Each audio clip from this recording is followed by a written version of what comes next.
Hello everyone, welcome to Seema's kitchen. आज हम बनाने जा रहे हैं पनीर कटलेट।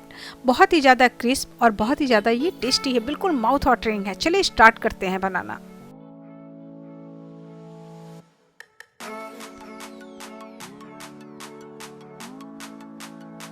तो यहाँ पे 2 कप पनीर ले रहे हैं और ये ग्रेटेड पनीर है। करीब 1.5 कप हमने आलू लिया है मैश करके, और देख सकते हैं इसमें गुटके नहीं है, ऐसे होने चाहिए बिल्कुल ही। देख सकते हैं कितना ज़्यादा ये सॉफ्ट है आलू। अच्छी तरह से इसे मैश कर लें। 1 कप बारीक कटा हुआ प्याज डालेंगे और 1 कप बारीक घिसा हुआ डालेंगे इसमें गाजर की, और थोड़ी सी धनिया की पत्ती डालेंगे। साथ में स्वाद के अनुसार नमक डालेंगे और 1 बड़ा चम्मच चिली फ्लेक्स डालेंगे। गरम मसाला 1 छोटा चम्मच डालेंगे। आधा छोटा चम्मच डालेंगे सौंठ पाउडर, अदरक पेस्ट भी डाल सकते हैं, और 1 छोटा चम्मच डालेंगे आमचूर का पाउडर।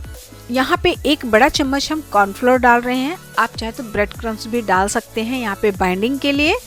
तो मैं यहाँ पे कॉर्नफ्लोर डाल रही हूँ। कॉर्न स्टार्च भी होता है, साथ में अरारोट भी डाल सकते हैं, तो बहुत बढ़िया बाइंडिंग होती है उससे। अब इसे अच्छी तरह से एक डो के फॉर्म में हम तैयार कर लेते हैं, कुछ इस तरह से। ये देखिए ये रेडी हो गया। तो बस अब इसे साइड करते हैं, अगले स्टेप पे चलते हैं। तो यहाँ पे हमने 2 बड़ा चम्मच लिया है कॉर्न स्टार्च, ये देख सकते हैं। इसकी हम स्लरी बनाएंगे, बहुत ही बढ़िया सा घोल तैयार करेंगे। तो पानी डाल करके नॉर्मल पानी डालेंगे इसमें, और नॉर्मल पानी डाल के इसका एक घोल तैयार कर लेते हैं। तो ये देख सकते हैं इसकी कंसिस्टेंसी कुछ इस तरह से होनी चाहिए। तो ये स्लरी हमारी रेडी है। अब यहाँ पे हमने जो डो तैयार किया था वो 2 मिनट रेस्ट लेने पे बहुत बढ़िया से थोड़ी सी सॉफ्ट हो गई है। अब थोड़ा सा हाथों में हम इसका मिश्रण लेंगे और इसकी हम कटलेट बनाएंगे। तो शेप जो भी चाहे वो दे सकते हैं, जैसा भी पसंद हो।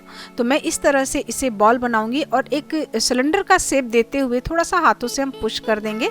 तो इस तरह से हम इसे बना लेते हैं। ये देखिए ये बहुत ही बढ़िया रहता है। इस तरह से इसे हम बना करके तैयार कर लेते हैं। तो ये कटलेट हमारा रेडी है। और एक बार हम फिर बना लेते हैं। तो ये मैं गोल राउंड का शेप दूंगी इसका, जैसे टिक्की हम बनाते हैं तो उस टिक्की के आकार का इसे बनाएंगे। तो इस तरह से हम 2 तरीके से इसे बना के तैयार करेंगे। जब समय कम हो तो फटाफट इस तरह से हम बना करके तैयार कर सकते हैं।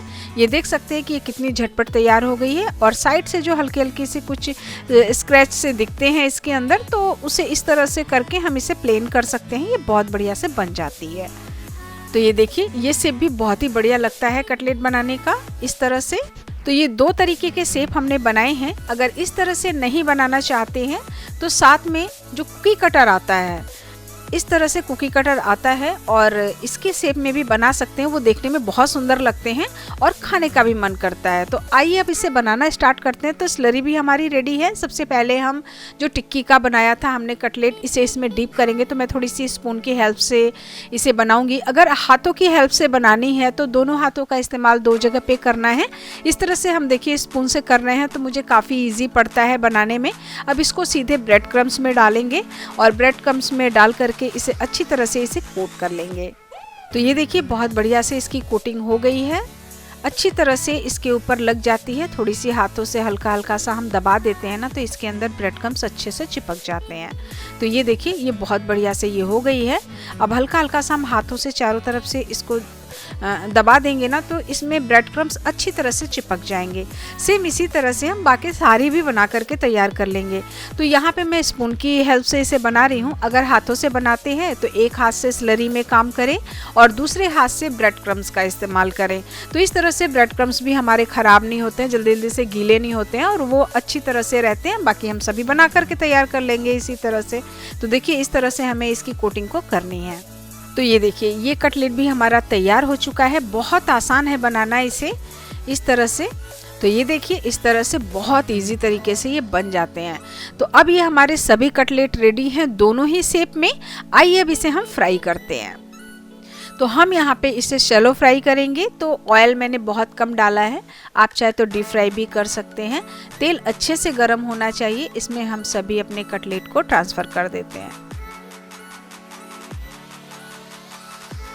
जब इसमें सभी टिक्कियों को हम डाल ले तो तुरंत इसे टच नहीं करना है। पलटने के लिए कुछ इस तरह से हल्का सा हिला करके हम इसे फ्राई कर लेंगे, ताकि चारों तरफ से इसके ऊपर ऑयल के कोटिंग लग जाए और अच्छी तरह से फ्राई हो जाए। उसके बाद जब नीचे की लेयर हल्की सी सख्त हो जाती है ना, उसके बाद ही हमें इसे पलटना है।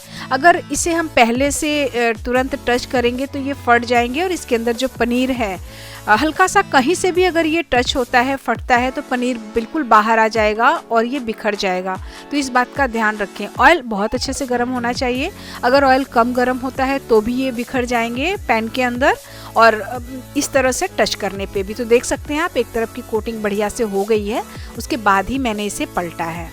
और पलटते समय भी बड़ी सावधानी देनी होती है कि हम चाहे तो 2 स्पून का भी इस्तेमाल कर सकते हैं पलटने के लिए, क्योंकि ये फटे ना, टूटे ना इस तरह से।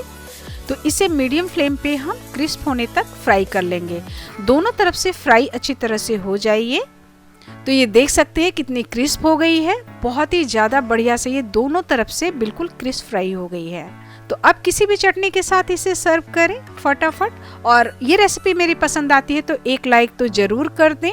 तो मिलते हैं अगली रेसिपी के साथ, तब तक नमस्कार।